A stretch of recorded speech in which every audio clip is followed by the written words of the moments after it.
We're back, and we're racing in New Horizons. I'm Trevor Basque for GSN Murray Cup coverage. Couldn't argue for better conditions to race in, I suppose. We're on track. I love it when the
Hello once again, I'm Zap and for MOG Nation. Welcome to another installment of Star Citizen with Zap and GW. I'm Zap, and here's GW. Good evening. Hey, how was the week? Busy. You could say that again. Really busy. Lots of work, but it's good. Yeah, my school schedule's winding down once again, so getting ready for my finals here. So didn't have much time to play in-game, which is probably a good thing because in Alpha 1.1.1 the multiplayer lobby concerns are top of the list for us this week. Yep. Lots of, you're talking about all the matchmaking issues and all that stuff? Exactly. There were a couple things here. It looks like they say they've found out why the match not found issue is one of the bugs. Another one was a black screen in the lobby. They figured that one out. Yep. There was another bug called no valid ship selected. That'd be horrible. Get all the way in there. That one, yeah. Oh gosh. And then let's see. Floating. The last one they're looking to solve is the getting kicked back to the lobby bug. So that one would be annoying, especially like during our group sessions when we're trying to all log in and one person gets kicked back. Yeah, you know, that's happened to us quite often in the past during the live streams. And I really hope they can get this one fixed to stabilize what we can do on Fridays. Yeah. But, you know, we have to have patience there, of course. Just as anything in alpha and under development. I'd rather this all happen now as opposed to when they start rolling out persistent universe stuff. You know, get the kinks out for the back end networking going. You know, at this early stage. So it's good that they're doing what they can now to test all of it. Yeah, this is going to be a big hurdle that they need to solve because coming up next, of course, is the multi-cruise ships. We're going to see a little bit of that here in 1.1.1 with the two-seaters, but there's a long way to go. We'll talk about that a little bit more later as far as what's in store for multi-cruise ships. Let's see. They did remedy the infinite load screen bug, so they are getting closer. Yeah. Well, and the matchmaking bug themselves, if I want to recall, he talked about it, I think it was sometime last week, where that's something where, like, even they're doing what they can in little hot fixes to try and fix it, but they're saying that they're having to kind of rebuild some of that code just almost from the ground up so that they stop band-aiding it and they just create it all fresh and new. And that's going to take, at the time, they said it was going to take a few weeks to do that. So, and that's good, you know, better to do it now, you know, when you have the time and when you are still on this small stage of only having Arena Commander. So, right. Yeah, hopefully it brings about a more smooth process for when it really matters. So this week, and probably, I'm going to guess probably in the next week, they're spinning down some of the servers and turning up the debugging logs to probably max they'll go, so they can get the most feedback possible to solve this problem. So, which I'm guessing we're getting a lot of no match found issues because of this. I mean, if you're not going to have that many game servers, if you're capped out, you're going to have to keep just mashing the button until you finally get your way in. But it's all in the name of being able to find out the bugs. Let's do it. On the plus side, again, if you can get into a multiplayer mode, the multiplayer free flight now, you can test out all 3 of the 2-seater ships. You can have somebody in that second seat turret. That is the Super Hornet, the Gladiator, and Cutlass. Cutlass, yes. There it is. The one I always wanted to call it Corsair. Yeah. No, we're not flying, the StarCraft ships, but right. Yeah, it's a cool. Now, if I recall correctly, it doesn't. I mean, you get in there and you can fire the gun and it works and all that, and you have a targeting thing, but you can't actually target somebody with it. And it's only if you are in, like, you can aim on somebody, but you can't actually select them as a target right now, if I recall correctly. And I don't think you've got a targeting radar back there. Right, exactly. So you're kind of firing blind a lot in that situation, but hey, it's still a nice functionality. It's still fun to just mess around with a bunch of friends. Closer, yeah. Exactly. So yeah, it's cool. Okay. Also this week, of course, Chris Roberts is elsewhere doing motion capture direction. Yeah, he's gonna be AFK for a couple months, he said, right? 4 to 6 weeks, I think. Yep. That's what he mentioned last week. Oh, okay. In his last episode of 10 for the Chairman. So what we got this week was 10 for the designers. Yeah, that was a good one. Yeah, there was a lot of good information that came out of that. Let me pick out some of my favorites here.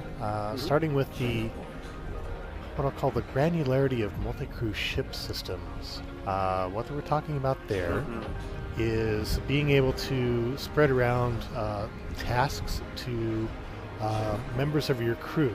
Things like spinning down engines, managing power, shields, guns, etc., etc. It really sounds like we're going to get that full captain of a ship experience there. Right, which will be really nice. And on the flip side, that's why they're kind of talking about that granularity and being able to split up and force out all these different functions throughout the ship. That on the flip side, that also means that you can condense it down into a more simplified version, like what you find in a Hornet. But you can do that within, like, if I'm flying my character around, theoretically, I could fly that solo. I would be limiting myself. I couldn't maybe necessarily shut down all these individual systems unless I literally got up and ran to that individual station, sat down, turned it on, and then did what I wanted to do. But if I'm just sitting at the pilot seat, the cockpit seat, I can still maybe grant myself some limited functionality like I'm flying a Hornet. But then you still have that option of when you do get a full party in that Carrack and you have all these different stations for all these people, you can really go delve deep down into the mechanics of each ship and be able to really expand that gameplay.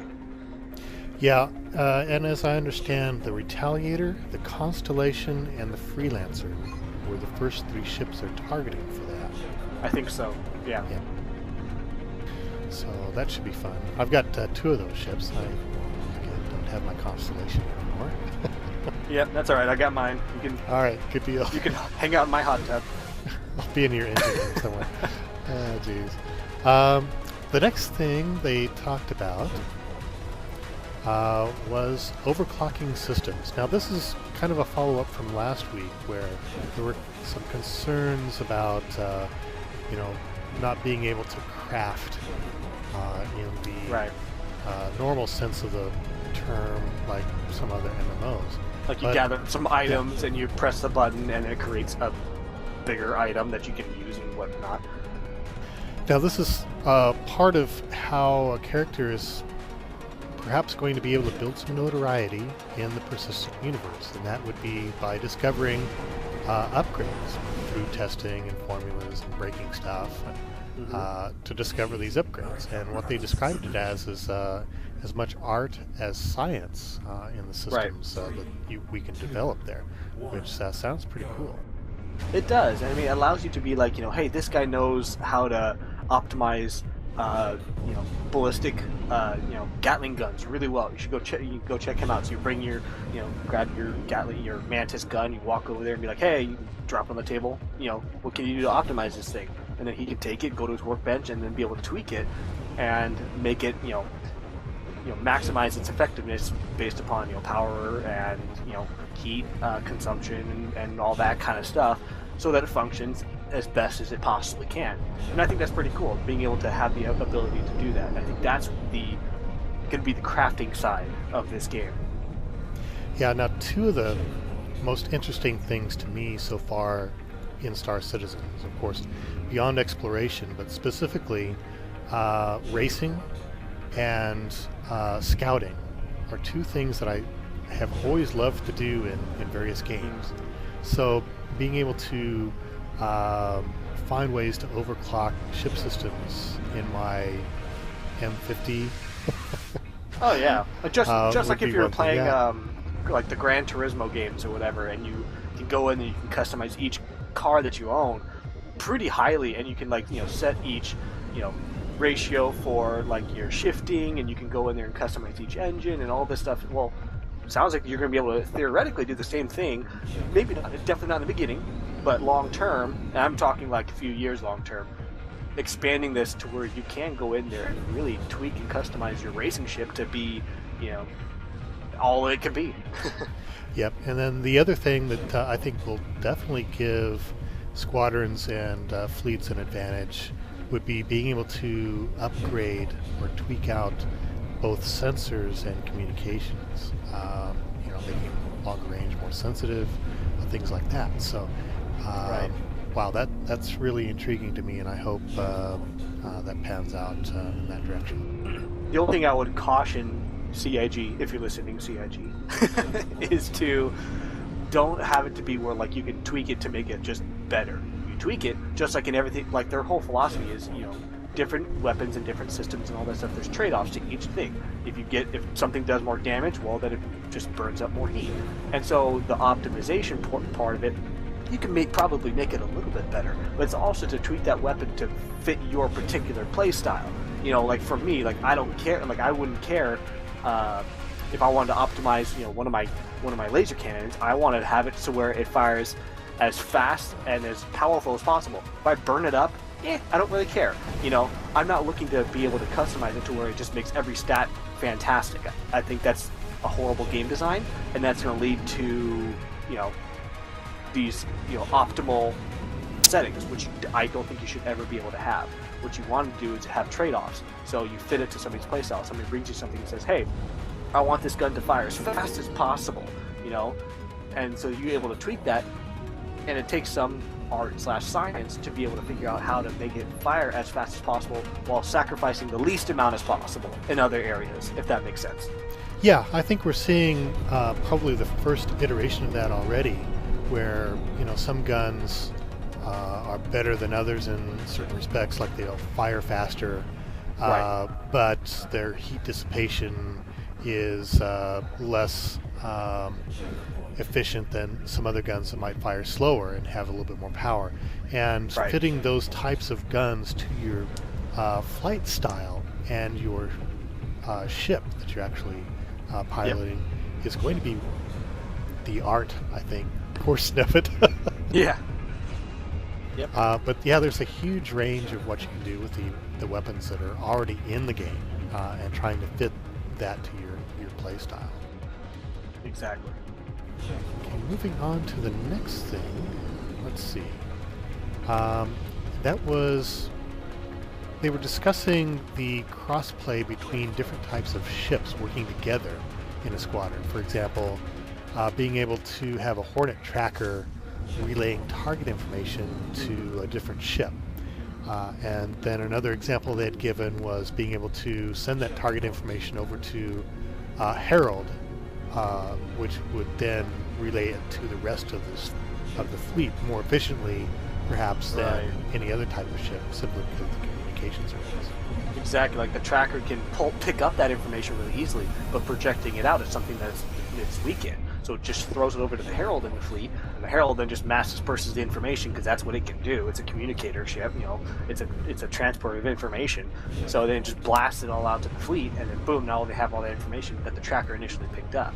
That's a really cool gameplay mindset that even I didn't think didn't think of at first, and I was like, oh, that's kind of cool. Like, I knew that they were going to have, like, oh, the tracker is good for, tracking your target and stuff, but then having it have that weakness of being able to not really quickly get it out to, people, and so you need another ship to be able to do that. I think that's kind of cool. It further increases the depth of, the fleet and how you make up your squadrons and all that kind of thing. Yeah, now some of these systems that they're discussing, we may not see for a while. Matter of fact, some of these might not be in until the final release, or first release, I should say, not the final release. Yeah. First release about a year from now. But it's Star something Citizen to 1.0. really look forward to. Yeah, Star Citizen. It's not Alpha, but Not Star Alpha Citizen 1.0.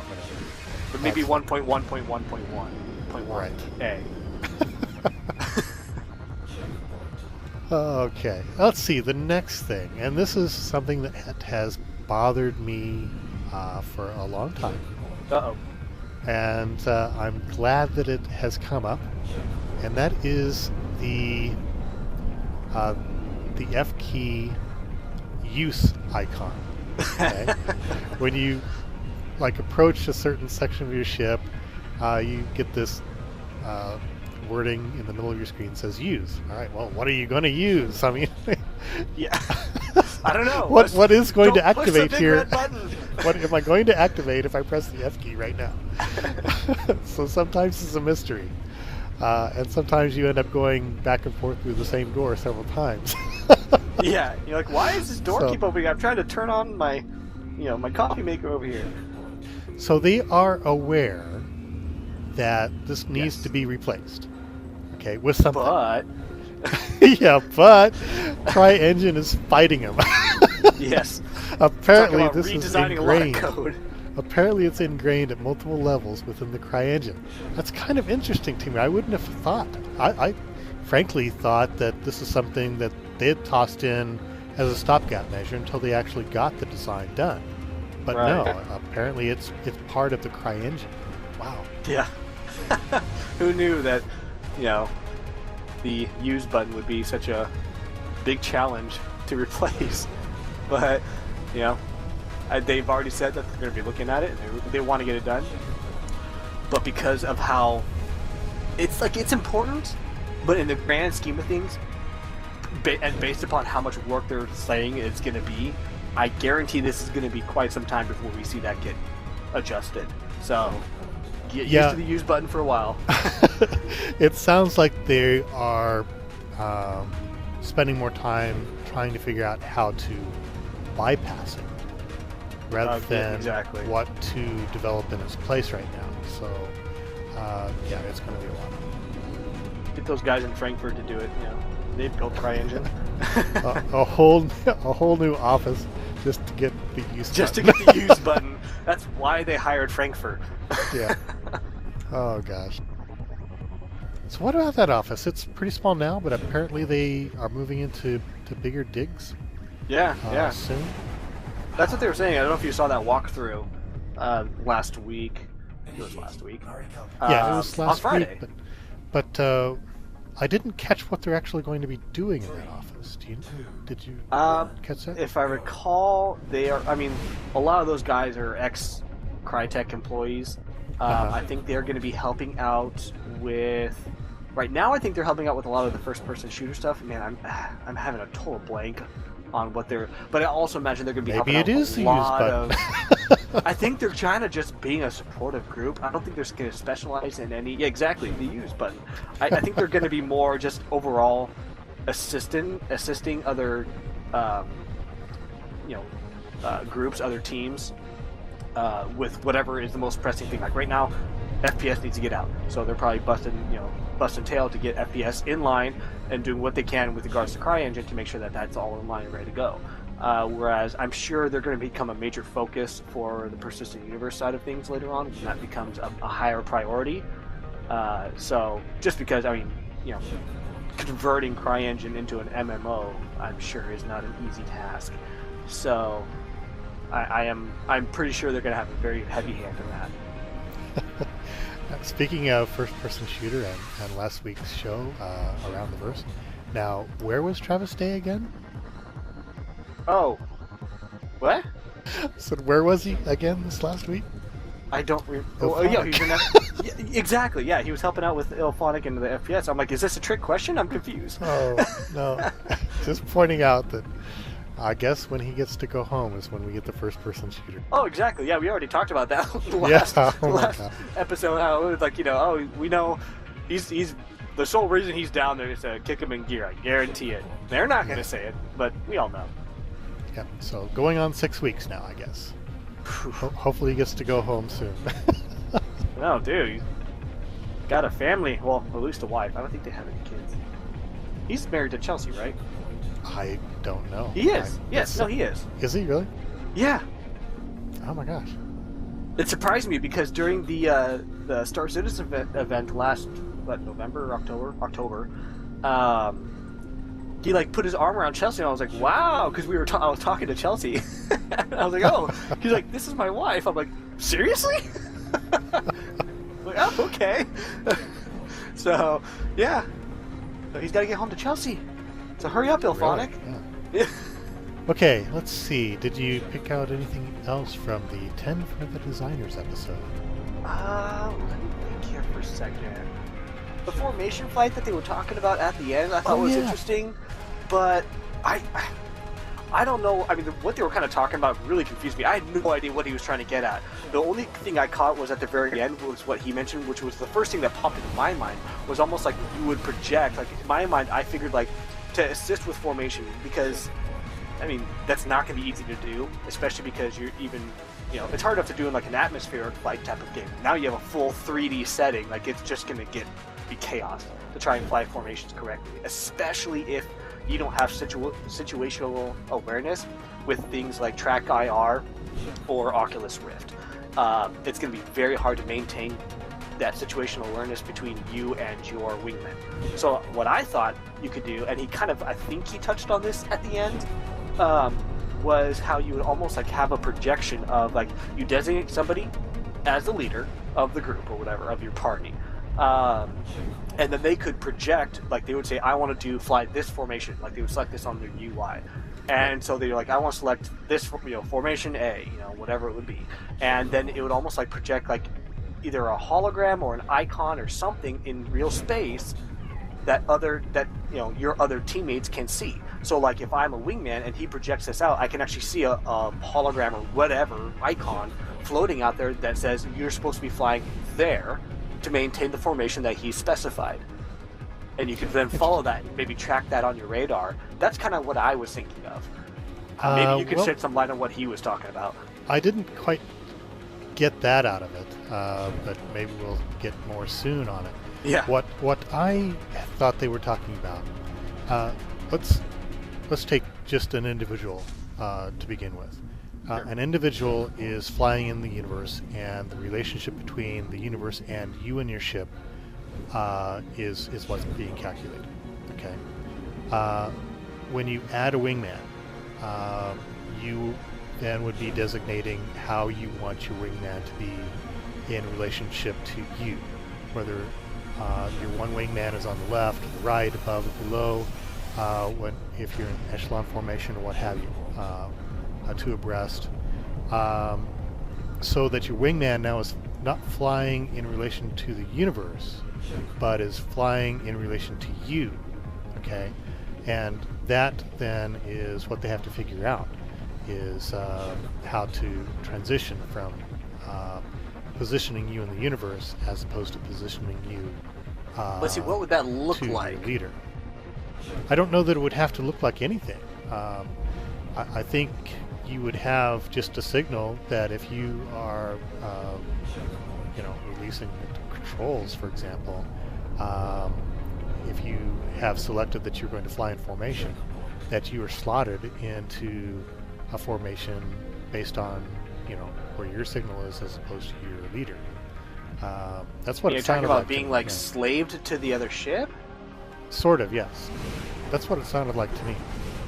Yeah, that just feels really inhibiting to me, because then, unless you can really easily break away from it, but even then, I think puts you would way break too away much. to it as soon as you touched your controls. Sure.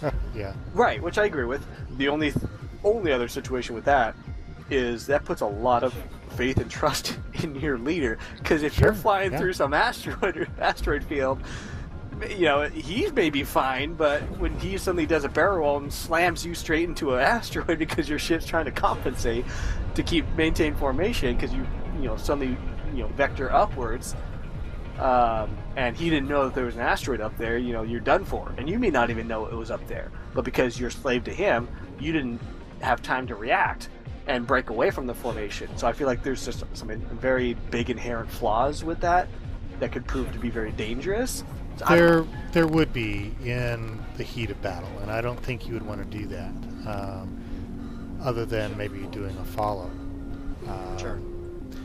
I don't think you would want to do a 6 ship flight abreast or echelon type flight unless if you're going in, there's going to be a point entering combat where you would no longer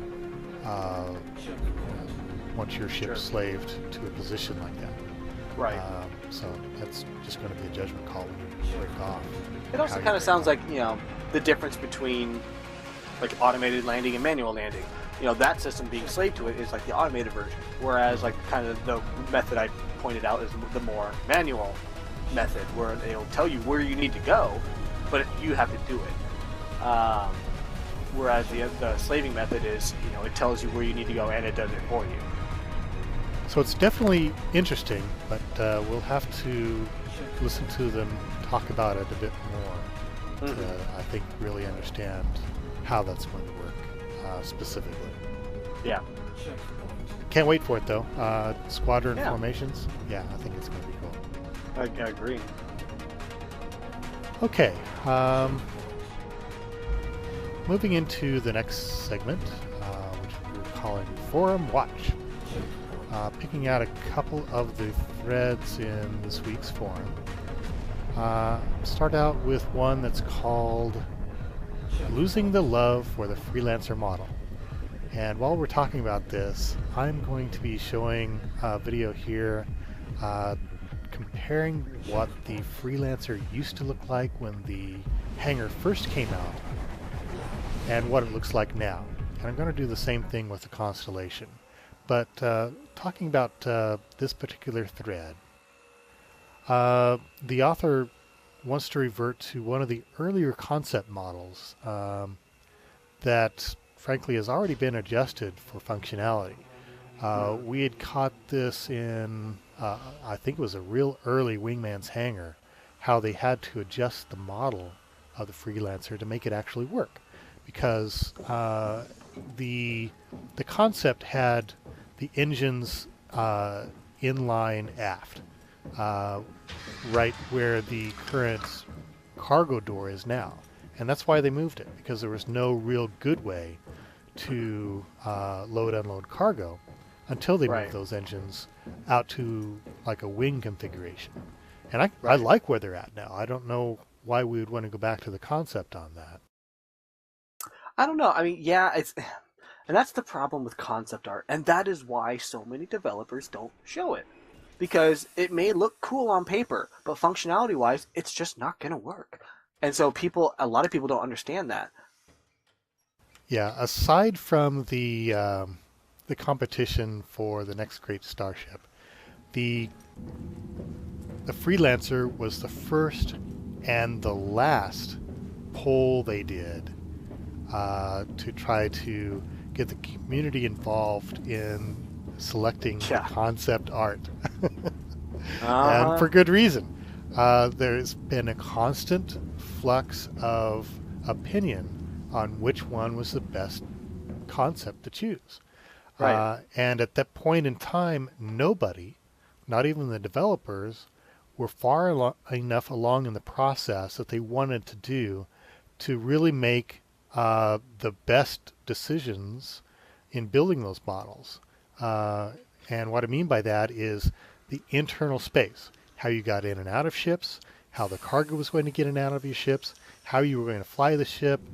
They didn't have any of that in place that they currently have now. The physics of it, I mean, yeah, Exactly, there's just so much to go into it that even back in those early stages, I mean, they just had no idea of the depth that they're going into now.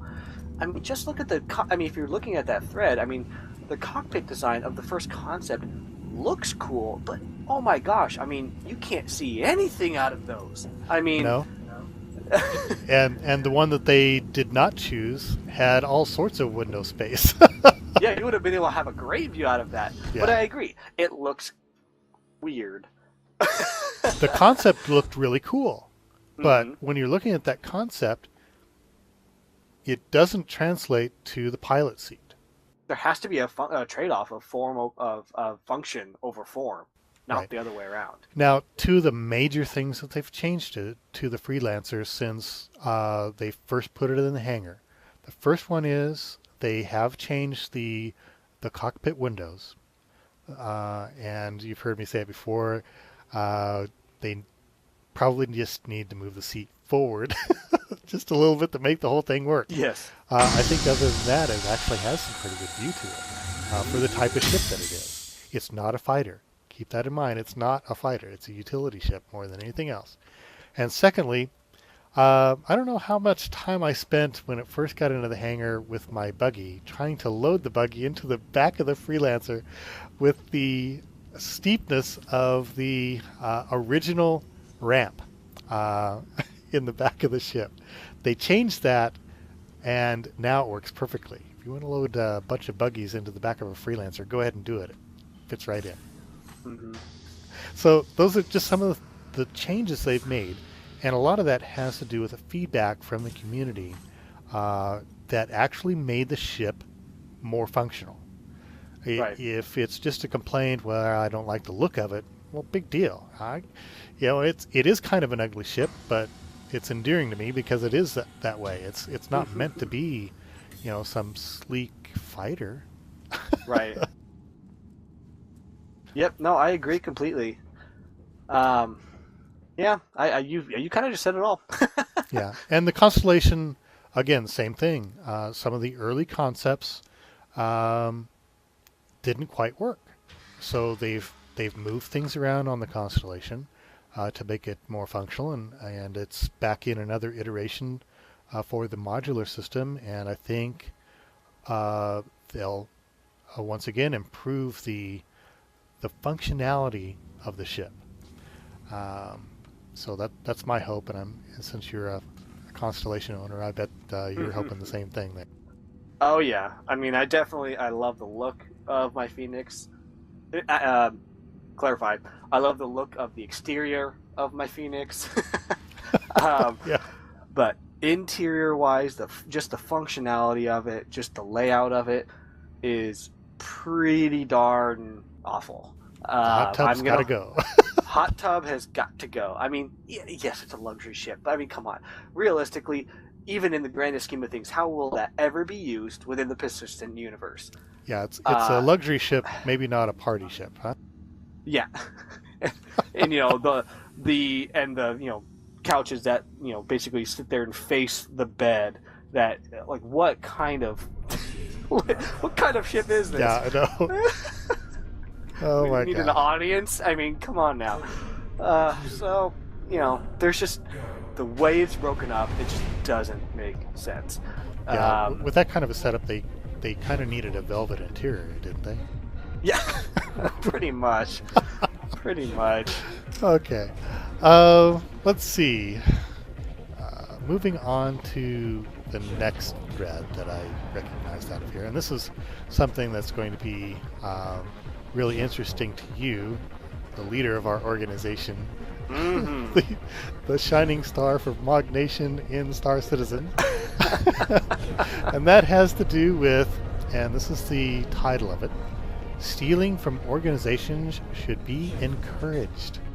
Now, really quick, because I read the opening post, and I also read just some of the not all of it obviously, but some of the replies to the thread.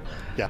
I definitely think he threw out that name to get attention, because I don't think that's his full opinion.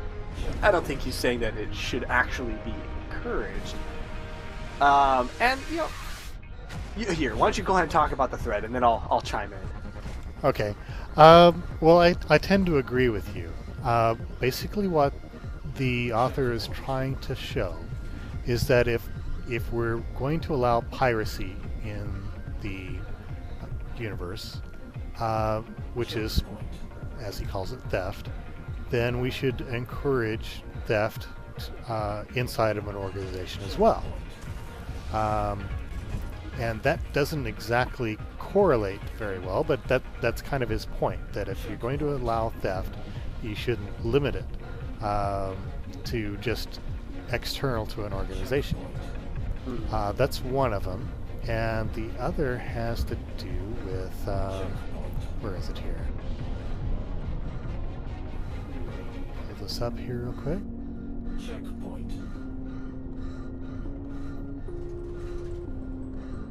Oh, okay. He starts talking about laws and abiding by the UEE and what that would entail as far as theft inside of an organization, whether or not there should be some recourse there or not. Now, coming from the EVE environment, which was talked about a lot in this thread, one of the things about EVE is that security beyond the individual in a corporation, the individual being the CEO of that corporation, was incomplete. As soon as you begin releasing some of the abilities within a corporation to other members of the corporation, you begin opening up the corporation to theft.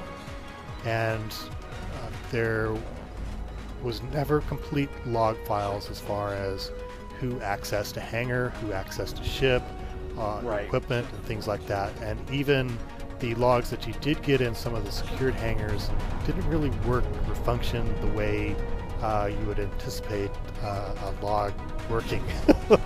Right. So, and that's a major downfall. Well, because that does just essentially encourage stealing. And I'm exactly. sorry, we have to have it just in real life, in realism, the way when we live our lives, most of us are law-abiding citizens. Why? Because there are serious consequences for doing wrong, for breaking the law. In this case, theft. There are serious consequences for doing so. More often than not, it's not worth it. And those who are thieves usually do it out of desperation, not out of fun.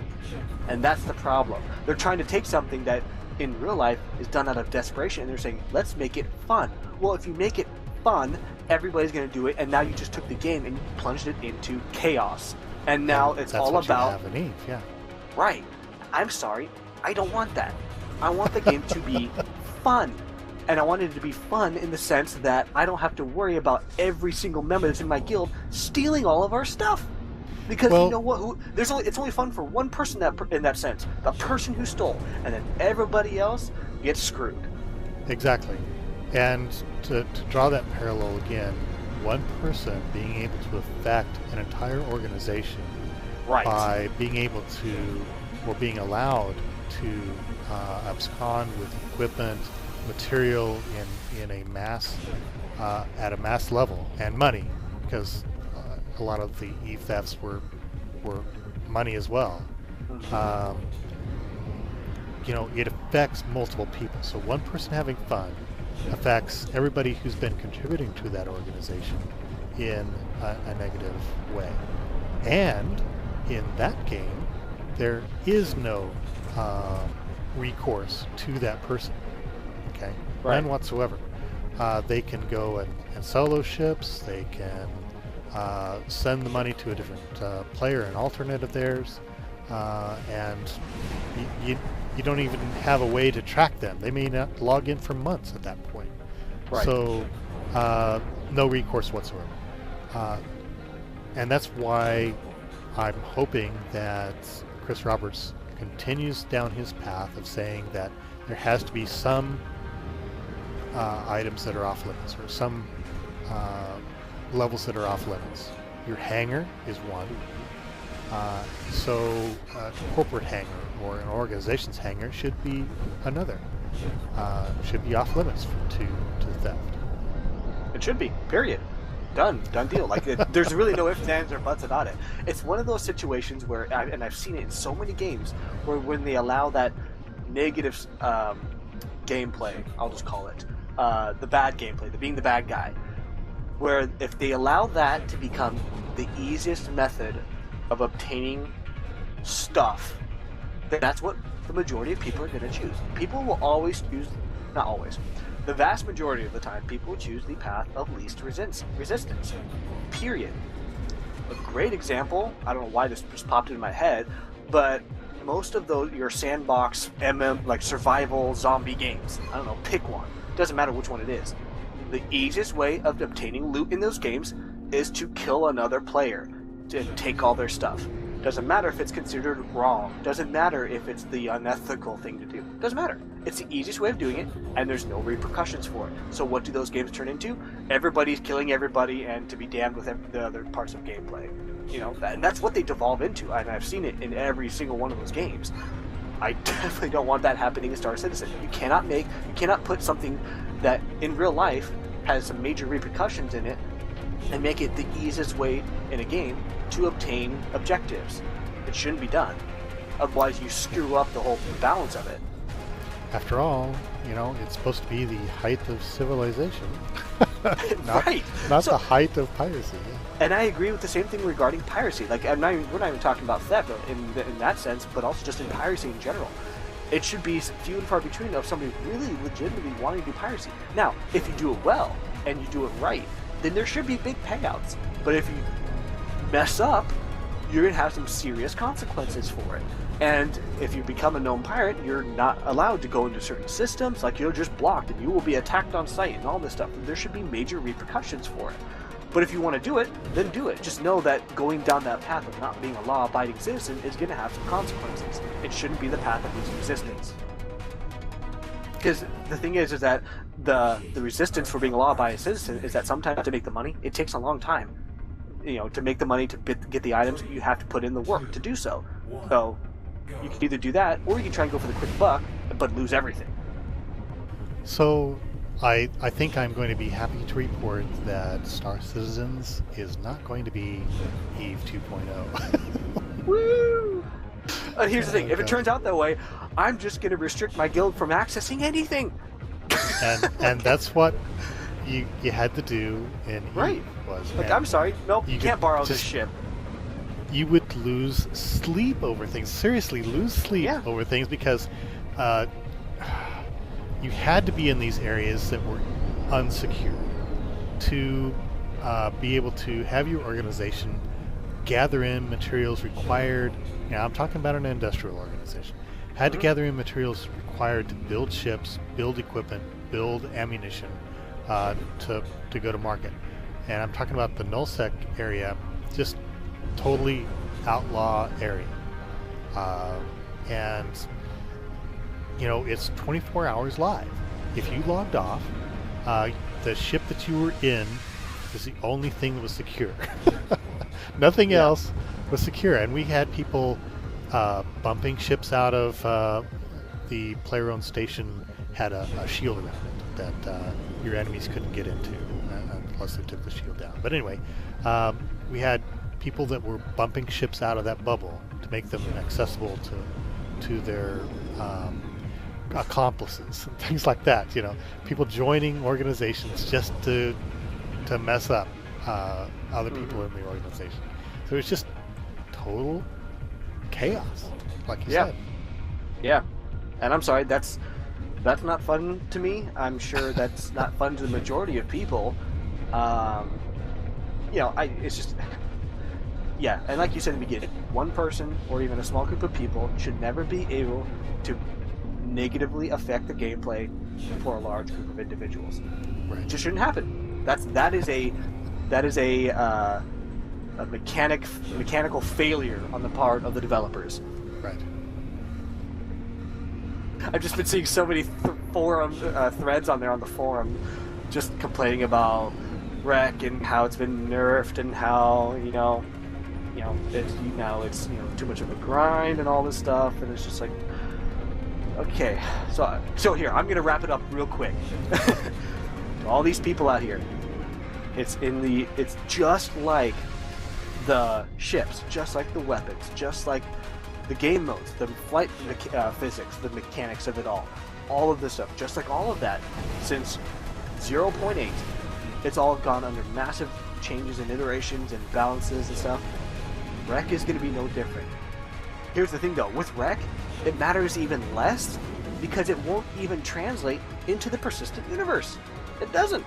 Not even a little bit. Balancing of the ships and the physics and all that stuff, that translates right into the persistent universe. So definitely give your feedback more on that. But I'm not saying you shouldn't give feedback on Wreck and all that, but I mean the amount of complaining I'm seeing, calling this game pay to win and all this stuff, and I'm just like, guys, it's Wreck. It doesn't even matter. It's temporary stuff. The whole idea behind Wreck was to solve the problem of the ship equipment that was inaccessible unless you actually paid real dollars for it. Right. And that has solved that problem. You no longer have to pay real money to test out guns and shields in Arena Commander. Just sit back, have fun in Arena Commander, and while you're doing that, you can earn Wreck. Which means that you can go out and test different equipment, different ammunition, i.e. Missiles and shields. Yeah, and even Ben replied to one of these, and he said kind of what I just said. It's just a matter of balancing, and it's like, yeah, and he even admitted that right now in 1.1.1, early indications do show that you're earning now too little Wreck, and that's fine. They brought it down too far. You know what they're also doing that for? And my guess is they're not going to admit this. They did that on purpose. Why? Because they're gathering metrics. They need to see what too much is, what too little is, where the medium is. They want to be able to really figure out, because this is also going to, in that sense, earning stuff like that can also translate to just an overall economy stuff for when they implement persistent universe stuff and gaining money and all that stuff, and so it can help translate that and help them figure out that balancing portion of it. So let them do it. Let them mess with Wreck as much as they want. Let them jack it up to where you play for 1 hour and you get 200,000 Wreck. I don't care. And then have it be where they play with it and you could play for a month and get 5 Wreck. I don't care. Let them just mess with it because it doesn't matter in the long run. It really doesn't. And if you don't like that, then that means this style of development is not for you. Come back in 6 months and we'll see where we are from then. That's just one of those things that just creates something. It's like, if this was a finalized product, complain the hell out of it. Absolutely. Or if it was something where, we're in a beta or something like that. Absolutely. And we're talking about UEC right now. Absolutely. Complain about it. This is early iteration stuff where it's the sole point of it is for testing. So let's test it. And let them test it too, And, how that is translated to me specifically, having my Wreck payout now, is I have picked up some guns that I wasn't so interested in testing out. Exactly. And different sizes of guns. Testing between gimbaled and non-gimbaled weapon mounts and things like that. And different missiles. I always used pretty much what came stock on any of the ships. Wasn't too worried. Because you're not going to drop the money on missiles you might potentially hate. Right. So it gives me more freedom to test the stuff out, and I think it's going to give everyone more of a broad picture of what each ship is capable of loading out. And changing that loadout style to your flight style or game style. Right, and you know what? If it's gonna, and if right now if the grind is a little too much for you because they load it down, that's fine. Play some other stuff. Don't worry about grinding Wreck. Just play the game just like you used to play the game before Rec came into existence. You know, I don't know how that changed so much for people. All I did was, even if they have Rec off right now and you only gain 5 Rec per match, it's how did that change anything negatively for you from what we had prior? It's still a better system in that you still have an option to earn something to be able to test it out for free. And if it's not balanced enough for you and it just feels too much like a grind, then don't worry about it. Play like you used to play and just play for the fun of it. You know, that's what we should be doing anyways. You know, and when they balance Rec to be more in line and you can earn stuff a little bit more comfortably, so you can test out weird, you know, configurations and all this stuff, then get back to it. You know. Yeah, the bottom line on Rec is that they have taken away the necessity to spend real money on loadouts and given you the capability of earning Rec inside the game so that you can test loadouts without spending real money. So what's the downside there? Exactly, and if people are worried about, like, oh, now I can't afford to rent out ships, well, I don't know if you've noticed, but over the past few months, the amount of times we've had free fly weeks is insanity. I mean, there's pretty much always been like a free fly week of something. So there's your renting of a ship right there. Just wait till a free fly week and test out what they've got on the lineup. And sometimes they've had it to where you've had every single ship to fly. So exactly, yeah. It's not like they're purposely trying to, you know, prohibit you and make this pay to win and make you want to spend money on this stuff. By far from it. If they felt that way, they wouldn't have introduced Rec. You know, I think they had a little bit of naivety on their part prior to introducing Rec, but now they're working on it. So. And last comment on that concerning ships, the Aurora is fun to fly. There's nothing else you need. But that thing's awesome. I'm like sad I don't have mine anymore. Like that thing is really fun. So yeah, if all you have is an Aurora, well, good on you. Exactly. It's just fun. Yeah.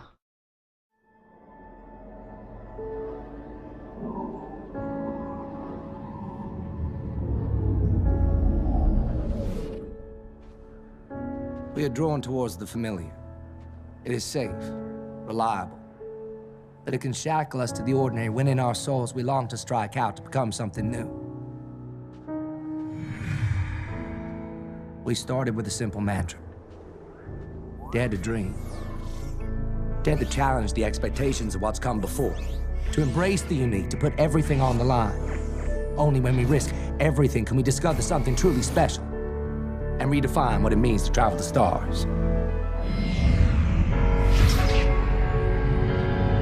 To explore the farthest reaches.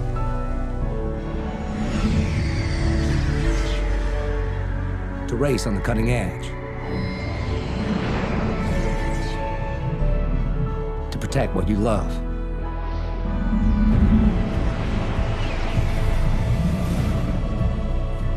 Say goodbye to the familiar and welcome the brand new Mustang, where risk meets reward.